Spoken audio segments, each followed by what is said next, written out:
What's up guys, Jack here. Today's video is going to be about the new 10.5 inch iPad Pro. What it is basically kind of an evolution of the iPad Pro where they added a bunch of new features, and I want to kind of go through them and explain where I think the iPad's going and what are some of the cool new things that they have built into this iPad. Let's get into it and check it out.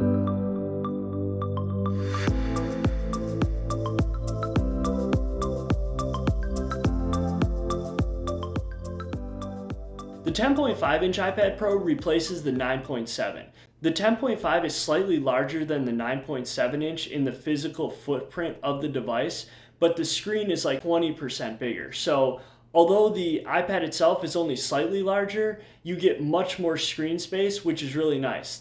They've been kind of shifting the iPad and Mac lineups around lately, so it's been kind of hard to keep track of them all. But the 10.5 inch now replaces the 9.7, so now you have two Pro iPads, the 12.9, which is the really big one, and then the 10.5, which is kind of, I guess, the mid-size or smaller one now. As far as storage, there's three different storage options: the 64, the 256, and the 512. And the only reason I mention this is because I think storage is more important now going forward with the changes announced in iOS 11.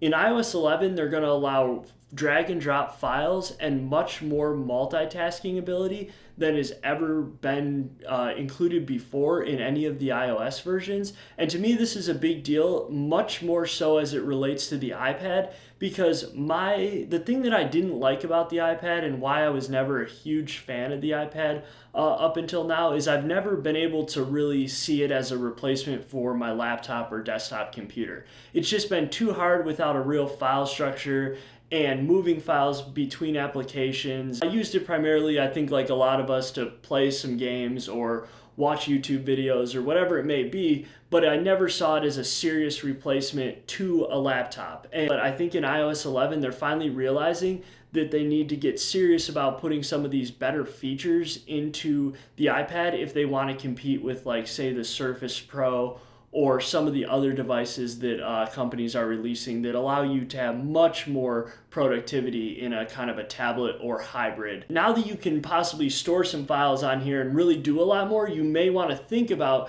getting more storage than you have in the past. The other really big change that they made with this iPad, to me, the biggest change really as of right now, is the 120 hertz refresh rate. So the 120 hertz refresh rate will create a much smoother experience if you're playing games, watching videos, or basically doing any sort of input with the Apple Pencil. It should create a substantially smoother experience, and from what I've seen so far, the difference is actually really noticeable, and it's something that's very cool, and it kind of went under the radar when they announced it, but I definitely think that's one of probably the biggest, or maybe the biggest change to this iPad. Every year they seem to have one of the better displays out, and they've continued that with this one. It looks great. I had the 9.7 inch iPad, and to me, it looks very similar to that. It's the True Tone display, so it's still good, but it's not something that it's like, whoa, when you see this one compared to the last one, it's going to jump off the charts. So I think it's incrementally better,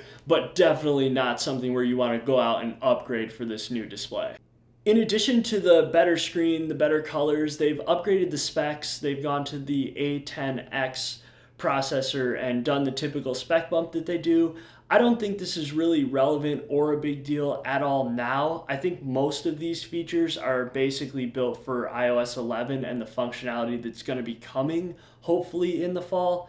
Obviously, we have to wait and see how iOS 11 is and if it really lives up to a lot of the stuff that they've talked about. But if it does, I think that the specs, the storage, the RAM, basically all of these under the hood changes will be much more important going forward than they are now. The one gripe I have with the iPad Pro, and the thing I really dislike, is the camera bump. Whatever they had to do to make the camera flush, they should have done that, because to me it's a pain. Almost forces you to get a case.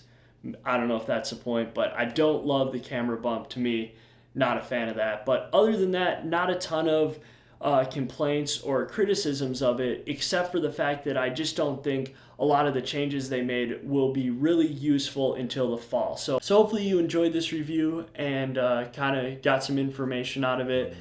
So as always, guys, thanks for watching. I appreciate it, and see you next time.